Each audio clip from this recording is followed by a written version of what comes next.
저는 후쿠시마에서 사역하고 있는 박금석 선교사입니다. 갑자기 수요일에 이렇게 예배가 바뀌는 것은 일본에서 상상할 수가 없습니다. 근데 이렇게 갑자기 메신저가, 설교자가 바뀐다. 우리 훌러턴 장로교회 성도님들의 마음도 얼마나 부드러운지, 성숙했는지 그걸 알 수가 있는 것 같습니다. 저는 일본에서 예수님을 만났습니다. 예수님을 만나고 만난 예수님이 너무 기뻤습니다. 일본의 상황을 보니까 일본에는 참 크리스찬이 없다는 걸 알았습니다. 이 세상 가운데 살던 제가 예수님을 만나고 세상 가운데 잘 되고 잘 먹고 그렇게 살려던 제가 하나님 아버지께 기뻐하시는 일이 무엇인가 제가 생각하게 되었습니다. 그때 하나님께서 저에게 말씀하신 것이 네가 일본에 와서 구원받았는데 이 구원받지 못한 일본 땅에서 내가 그 일을 감당할 수 있으면 좋겠다, 이런 마음을 주셨습니다. 그래서 하나님께서 그런 마음을 주시고 저에게 일본 선교사로 헌신하게 하셨습니다. 그 길은 결코 평탄하지 않았죠. 많이 힘들었습니다. 신학교 다닐 때도 너무 힘들었습니다. 설교 연습을 하는데 너무 힘든 거예요. 앞에 나와서 무슨 말을 어떻게 해야 될까 참 답답했습니다. 근데 하나님께서 저에게 은혜 주시려고 한 걸음 한 걸음 인도해 주신 것을 볼 수가 있었습니다. 오늘 말씀을 보면은 사도 바울이 사실 24절 내가 달려갈 길과 주 예수께 받은 사명 곧 하나님의 은혜의 복음을 증언하는 일을 마치려 하면은 나의 생명조차도 조금도 귀중한 것으로 여기지 아니하노라. 아멘. 이 말씀을 같이 나누고 싶었습니다. 사실 이 말씀을 제가 자격이 돼서 이렇게 나누는 것이 아니라 하나님 은혜가 우리에겐 그렇게 크기 때문에 그렇습니다. 저는 이 말씀을 가지고 나에게 주신 하나님의 불가항력적, 거부할 수 없는 하나님의 은혜라고 저는 고백할 수가 있습니다.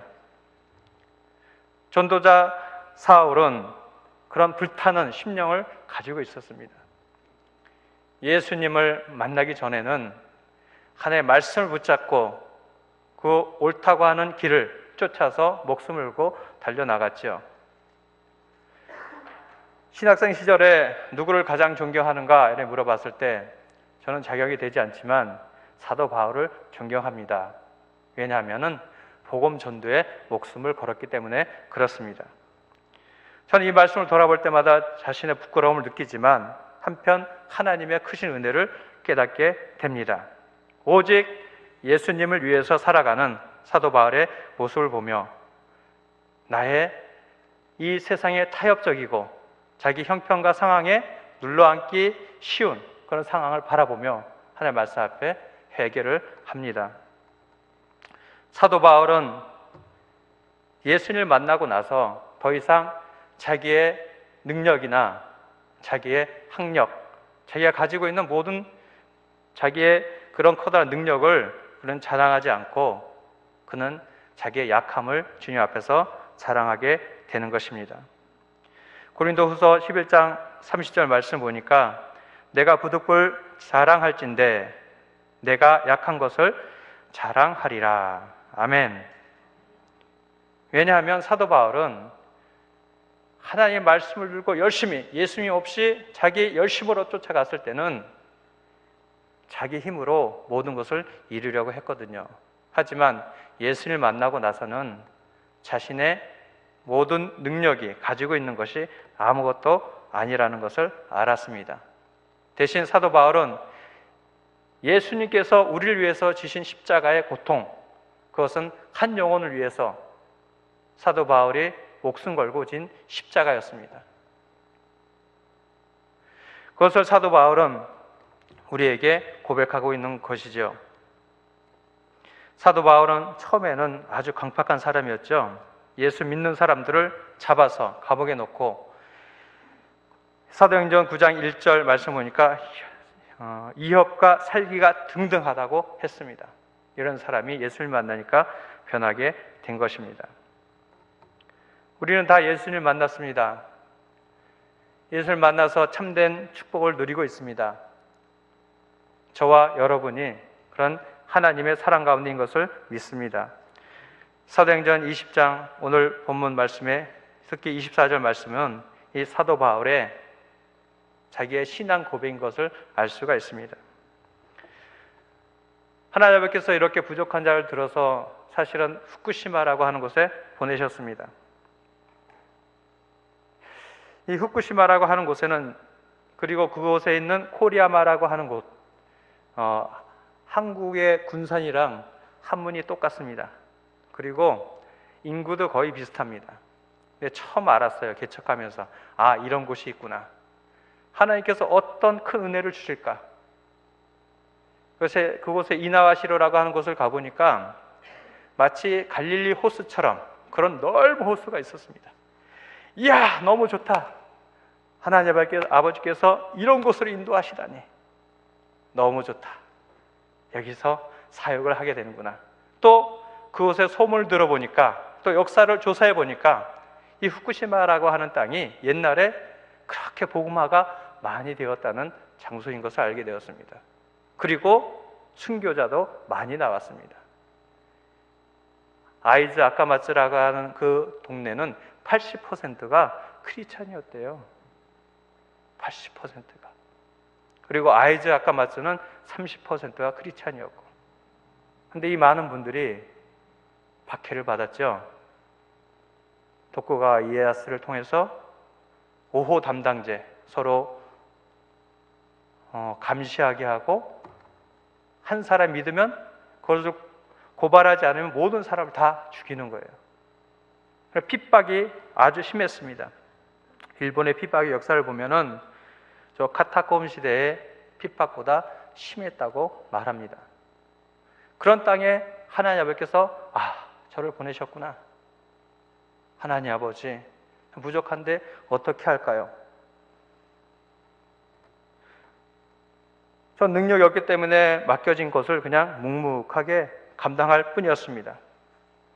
선교관을 마련해서, 선교관은 이제 아파트 하나를 얻어서 방에 한 6평짜리 거기서 예배를 드리고, 그리고 생활도 하고 그렇게 하다가, 그리고 3년 정도 지났다가 하나님 아버지께서 은혜 가운데 성전을 허락해 주셨습니다.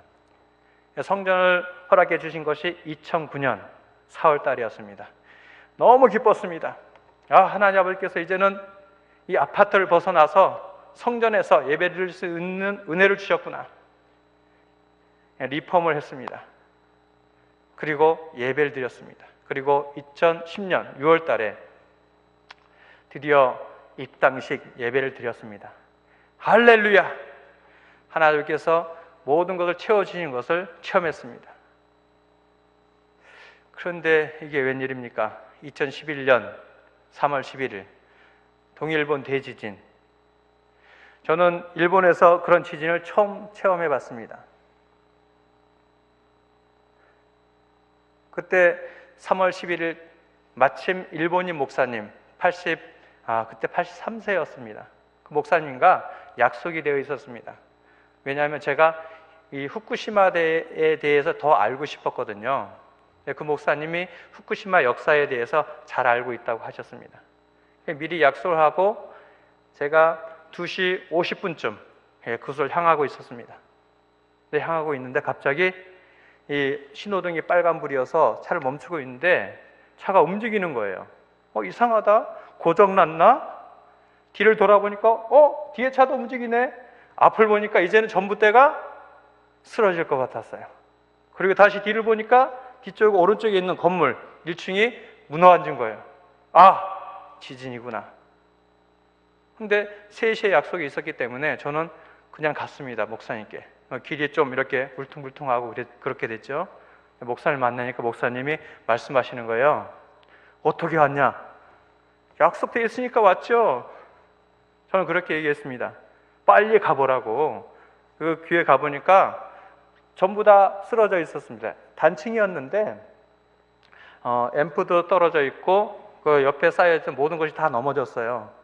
저는 노인이시니까 제가 뭐 도와드릴까요? 그러니까 목사님이 그렇게 말씀하시는 거예요. 빨리 가보라고. 우리 교회 건물은 4층 건물이었거든요. 우리 교회는 더 할 거라고. 빨리 가보라고. 예, 알겠습니다. 다음에 뵙겠습니다. 하고 저는 돌아왔죠. 돌아와 보니까 1층, 딱 교회를 딱 보는 순간 유리창이, 큰 유리창이 있거든요. 다 떨어져 있고, 이거 좀 심상치 않네? 2층 올라가 봤습니다. 2층에 이제 부엌이 있고 교제실이 있습니다. 부엌에 있는 찬장에 있는 그릇이 다 깨어져 있는 거예요. 너무 답답했습니다. 3층에 올라갔습니다. 3층에 올라가니까 강대상이 넘어져 있고 스피커가 다 쓰러져 있습니다. 의자까지 다 넘어져 있었습니다. 너무 마음이 아팠습니다. 아니, 입당식 드린 지 1년도 안 됐는데 일단 4층에 올라갔습니다. 왜냐하면 4층에는 그때 임신 5개월인 제 아내가 있었거든요. 걱정되잖아요. 어떻게 하고 있나. 딱 올라가니까 문이 안 열려요. 이상하다. 왜 안 열리지? 더 걱정이 되는 거예요. 다시 뛰어내려와서 다시 한번 찾아봤습니다. 옆에 있는 패밀리마트라고 하는데 또 가봤습니다. 혹시 거기가 있나? 근데 안 보이는 거예요. 다시 한번 올라가 봤습니다. 또 없어요. 너무 걱정해서 그때는 전화도 안 되더라고요. 전파가 안 통했습니다. 답답해서 기다리고 있는데 아내가 저쪽에서 보이고 있는 데서 딸들이 있었거든요. 4살, 1살짜리. 손을 잡고 이렇게 걸어오는 것이었어요. 그때 제 마음에 참 감사했습니다. 아무 일이 없구나. 감사합니다. 아내에게 물었습니다. 왜 문을 걸고 나갔어? 이런 상황에서 이렇게 제가 물었습니다. 그러니까 아내가 저에게 하는 말이 그거 건 게 아니라 아마 그게 지진 때문에 닫혀진 거라고, 안 열리게 된 거라고 이렇게 말을 했습니다. 근데 그날 저녁 때는 그냥 교회에서 잘 수가 없는 거예요. 그래서 올라가서 문을 세게 열어보니까 4층은 더 난리가 나 있어요. 냉장고, 세탁기는 쓰러져 있었고, 그리고 책장은 다 깨져 있었고, 너무 답답했습니다. 일단은 하룻밤을 묵어야 되는데 그래서 차에서 자게 되었습니다. 하나님께 그런 상황 가운데서 교회 청년들이죠, 같이 불러서 다다음 날이 주일이니까 교회 그 청년들도 무서울 거 아니에요. 계속 여진이 있으니까 2층에 불러서 같이 잤습니다. 교회 청소했고, 그리고 2층만 그냥 치웠습니다. 손을 대고 싶지가 않았어요. 너무 힘들었어요. 근데 예배를 드리고 나서 그 다음 주 화요일 날 저기는 요코하마 교회 임동호 목사님이랑 몇몇 우리 선교사님들 와서 같이 치우는 걸 도와주고 위로해 줬습니다. 근데 그것뿐만 아니라 이번엔 더 큰 소식도 들었어요. 그 소식이 뭐냐 하니까 원자력 발전소가 폭발했대요. 저 그 얘기를 듣는 순간 사실은 잘 몰라서 놀라지도 않았습니다. 그래? 그런 게 있구나. 근데 조금 더 들어보니까 다 피난하라고, 특히 미국에서 오신 분들은 80km 이내에는 다 피난하라고, 들어오지도 않는다고, 피난 물자를 가지고 그것을 통과하지도 않는다고 했습니다. 이거 심상치 않구나. 우리 유리창이 깨져 있었거든요. 그것도 2층이. 이거 위험하다. 문을 닫아야 되겠네. 블루시트를 갖다가 막고 거기서 생활했습니다. 그리고 그 다음 주에 그 당시에 니가떼에 있던 권영만 선교사라고 하는 우리 선교사님이 와서 같이 그 정리한 걸 도와줬어요. 안 그랬으면 안 했을 것 같습니다. 너무 힘들었거든요. 근데 그렇게 하는 가운데 우리 교회 전체적으로 연합으로 우리 봉사활동을 하게 되었습니다. 처음에 시오가마라고 하는 곳에 갔죠. 시오가마에 가니까 쓰나미 때문에 쓸려버린 그 집들을 보며, 그리고 가족을 잃은 그 사람들을 보며 우리 후쿠시마 상황은 아무것도 아니구나. 눈에 보이지 않는 방사선 때문에 사람들은 두려워하고 떨며, 지금도 많은 사람들이 그래요. 후쿠시마 가려고 하는 비행기 있었는데 차 타고 한번 가려고 하는데 어떤 사람이 SNS에 글을 올렸어요. 저 방사선 가루 묻은 비행기를 누가 타냐? 그 차 타 비행기는 취소됐어요. 현재도 그런 상황입니다. 근데 그 당시에 제가 의지할 수 있었던 것은 그 보이지 않는 방사선보다 더 큰 우리 하나님 아버지였습니다. 독을 마셔도 해를 입지 않는다는 말씀을 듣고, 할렐루야, 가장 피해가 심하던 어린아이들, 4살짜리, 1살짜리 뱃속에 있는 아이를 하나님께서 지켜주실 줄 믿습니다 하고 봉사활동을 같이 형제를 데리고 가기 시작했습니다. 시오가마를 가고 일주일에 4, 5일은 가 있었어요. 시오가마를 가고 이시노마키를 가고, 그 다음에 돌아와서는 후쿠시마 내 교회에서 가까운 곳에 있는 가설주택에 갔습니다. 그리고 가설주택에 가면서 영혼들에게 복음을 전하기 시작했죠. 나중에는 요코하마 교회에서도 와서 같이 한 달에 한 번씩 같이 도와주셨습니다. 참 어렵고 힘들었는데 하나님 아버지께서 지키시고 인도하신 것이 참 큰 것을 볼 수가 있었습니다. 사실 방사선 그 원자력 발전소가 폭발하고 나서 갈등이 많이 있었죠.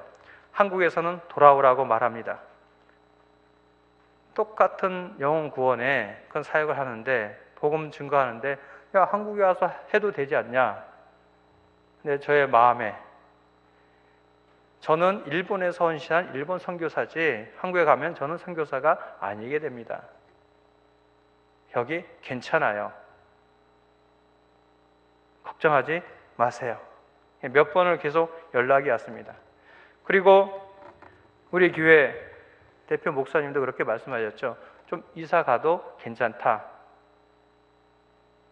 어느 날 제가 그 사고가 나고 나서 그 지체들을 성도들에게 물어봤습니다.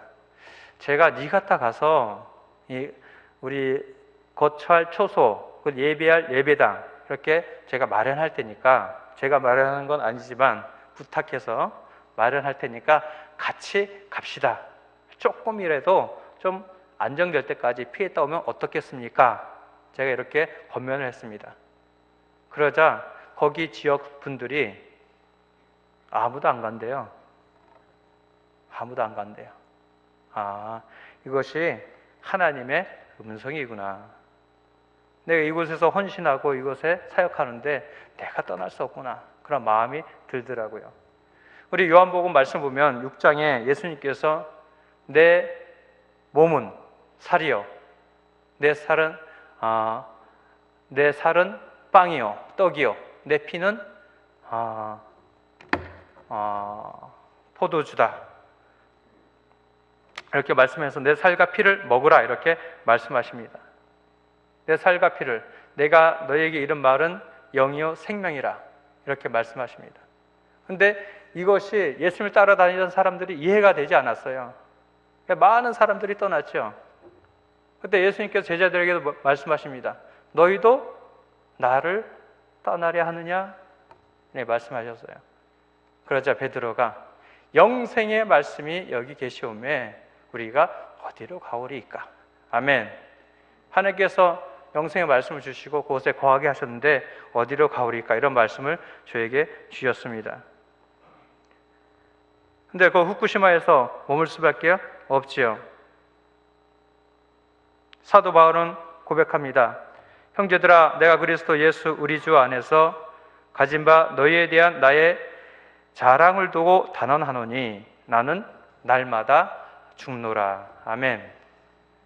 죽고자 하면 살 것이요 살고자 하면 죽을 것이라. 하나님 아버지를 떠나서, 맡겨진 초소를 떠나서 내가 어디로 갈 수 있겠습니까? 그것이 저의 신앙 고백이었습니다.